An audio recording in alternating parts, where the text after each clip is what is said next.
Hey guys, it's Dr. May. How are you today? I'm playing hooky from work. Well, all right, I'm scheduled off, but before I get started with my day, I wanted to make a video for you. So this is for sensory motor psychotherapy in the addressing memories section. And what's good about this particular lesson is that you don't need to do it for something that's overly triggering. You could do it for just an average memory. It's like a great concept that you could apply to a whole variety of things.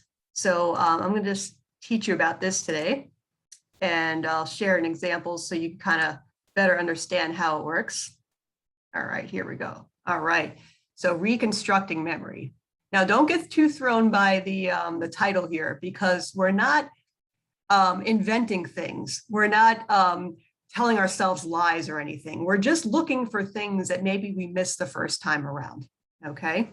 So here we go. So here's some just general facts about memory that are important to keep in mind for this lesson. Okay, so as you can see with the left side there, it says, did you know? And some of this really isn't that obvious, because sometimes we think about our memory kind of like we would think about taking a video of an event or typing out something and then saving it as a computer file, that this is what happened and this is what I'm remembering, right? But our memory actually isn't an exact objective account of something that took place. What we choose to pay attention to and how much we choose to highlight certain details is actually quite subjective. And two people who are experiencing the same event might actually recall it very differently. So if we look down at the cartoon there's two people in the same situation, the same thing that's taking place. So the guy on the little island is shouting, boat, right? He's the one who's trapped on the island, who's super excited that some guy in a boat might be coming to rescue him. And then the guy in the boat is looking at the guy on the island saying, land. So he's super excited that he's finally going to get off his boat and find some dry land. So they're both in the same situation, but seeing it from very different perspectives, okay? And what we can do is, while we can't change the past, we could shift our perspective about what happened and maybe notice some things, especially resources and positive elements, such as people who helped us, that we missed the first time around, or that we didn't really pay much attention to. And incorporating those positive elements actually can shift our memory, okay? Okay, so remember back, if you actually, were able to watch the lesson, several lessons ago, way toward the beginning of the curriculum, we talked about our orienting response, okay? So humans and animals have what they call an orienting response. So if some kind of a novel stimulus comes, we automatically turn toward it to try to figure out what it is. So if we hear a loud noise, for example, we might turn just to see what that is. What the heck is going on over there? Is it dangerous? Is it safe? Is it something that's familiar, not familiar?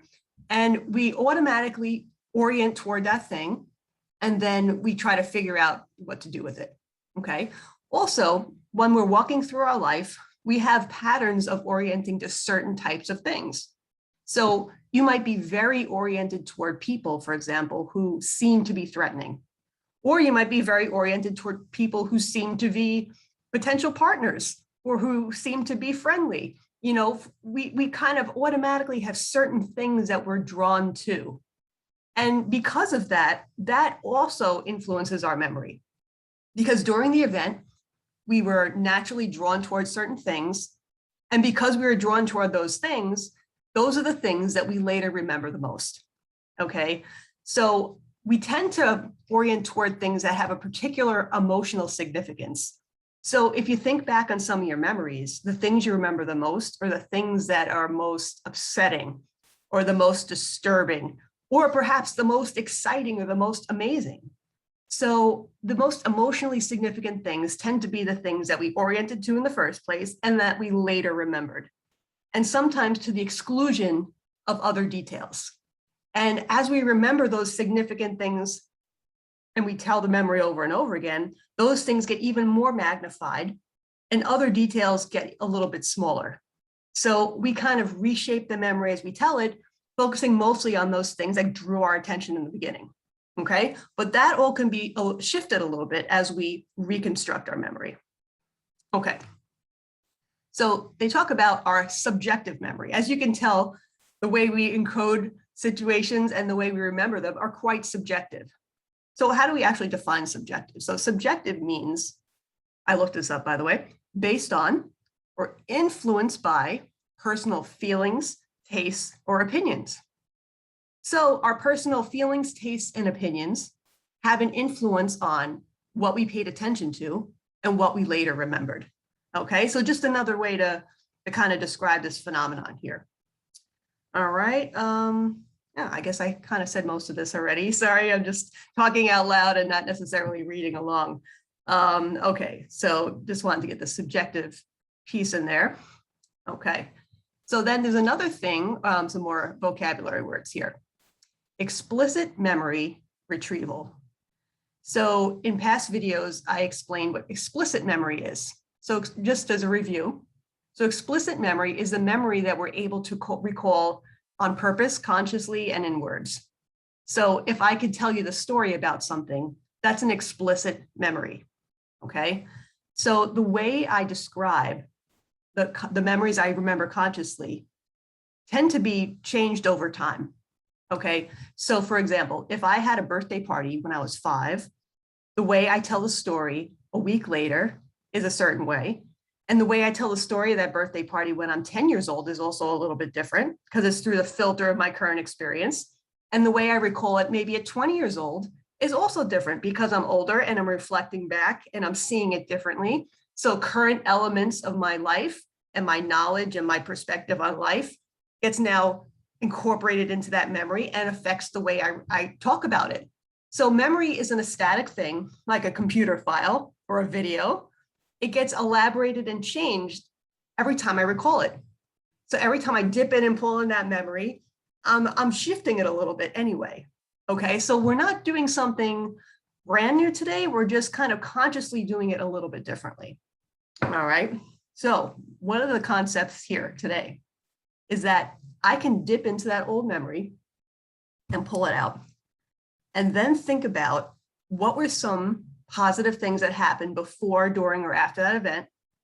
And what are some resources I used that maybe I kind of forgot about? So what are some resources or coping skills that I had just happened to figure out that helped me to survive that event? And when I recall those vividly and incorporate them into the memory, it shifts the memory itself. And it could change the way I feel about the memory, and it could even make the memory less triggering for me. Okay, so that's the magic of this technique. And of course, I had to incorporate the great Mr. Rogers into this, this slide here.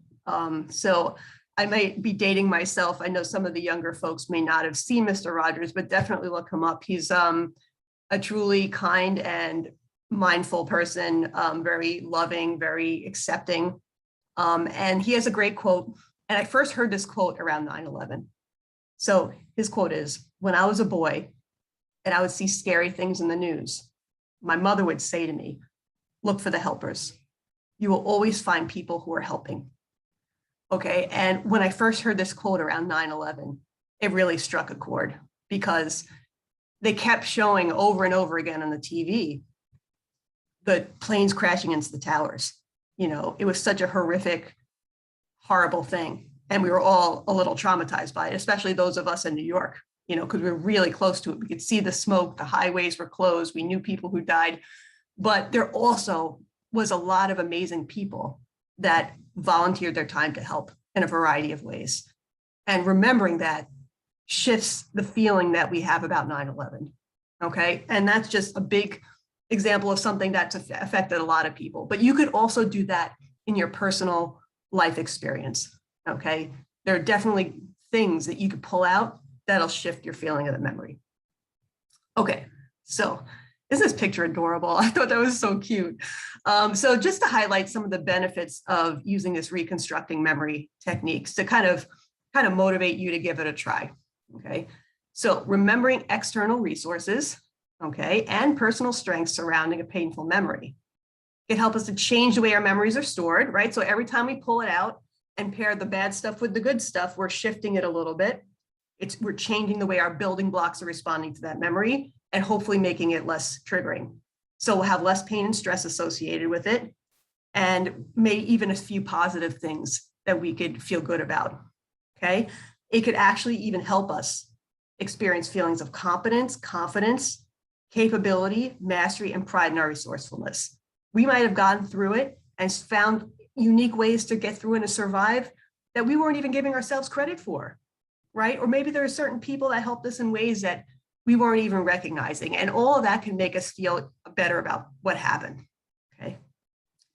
Okay, so we have a few exercises, and I'm going to incorporate a personal example in here just to help illustrate the point, because I have personally used these techniques and I do find it to be helpful. Okay, so the example I'm going to share I'll tell you about this, what happened first, and then we'll get into the exercises. So in 2006, I was in a serious car accident. I was driving from New York down to visit my uncle in Maryland, and I lost control of the car because there was construction on the road. So it was a high-speed accident. When I lost control of the car, I crashed into the middle of a truck and was dragged by the truck and eventually ended up on the right side of the road. I luckily had only minor injuries, even though my car was totaled. So it was something that I had re-experienced in a PTSD type of way for at least a year after the accident. Every time I stood still and closed my eyes, I was in that accident again. So it was something I had to work through. And without knowing this technique here, I used some of it instinctively to help myself reshape the memory. But now that I'm aware of this, I'm building it in even more, and it's helping even more, even all these years later. Okay, so just keep that example in mind, and I'm going to refer to it a few times. So the first thing that we could do is thinking about what happened before that distressing event. So it could have been that good things were happening in your life before the trauma happened, before that negative thing happened. So trace back before and see if you could recognize some of those good things, okay? And try to really feel them, re-embody them, right? Really make it vivid in your mind, thinking about some of those positive elements, okay? Then try to recognize, how does thinking about those positive things before the event impact your building blocks, okay? So as you're keeping them fresh in your mind, later on, bring up the negative event again and see how putting them side by side affects the way you feel about the event and affects your building blocks, okay? So here we go. This is using my example. So before the car crash, I was actually having a great day. I was excited. I was going away for a week. It was a beautiful day. It was a summer day in July. I packed up my car. I was like driving on the road by myself. I was like out in the open, you know, and on the highway. I was going to the rest stops. I was listening to music. You know, I was having a good time. So when I think about that, it makes me feel good because it was like an on-the-road adventure, right? So that was actually a positive thing that happened before the car crash. Okay, let's go to during the event. So as we were mentioning in a few lessons back, you know, sometimes we could think about what were the resources I used during the event, right? Instead of thinking it was just 100% negative, what did I actually do to survive? You know, and what are some positive things that may have happened along the way as this thing was going on, okay? So thinking about maybe a resource, really try to feel it, try to embody it, okay? Notice what it does to your building blocks, and then take that positive feeling and put it side by side with the event and see what happens. See how that reshapes it a little bit. So here's back to my car crash example, okay? So despite the fact that it was frightening and it was upsetting and I lost control of the car and I thought I was going to die and all these negative things were happening, there were some positive things. So I actually remembered to duck to protect myself because I thought I was going to be going under the truck because I hit the side of the truck. And I thought, you know what, the fact that I thought of that in the middle of everything was actually pretty positive. And although my car didn't completely go under the truck, maybe, you know, it would have protected me. And that was good that I thought about that. So I could give myself props for that. After the crash, within minutes, there was a couple of women who pulled over behind my car and tried to help me. They called the cops. They offered me they gave me a bottle of water. They gave me their phone number. They didn't even know me. And they said, listen, if you need a ride home, just give us a call. We'll be glad to drive you back. You know, it was amazing, like the kindness of strangers. That always really touched me, that they did that. The ambulance came. They were very nice in the ambulance. They took me to the hospital. When I was in the waiting room of the hospital, I was watching the TV and I was thinking, wow, how grateful I am to be alive. Like the world is still going on and somehow I'm still here. You know, I was given a second chance. So that feeling felt pretty good.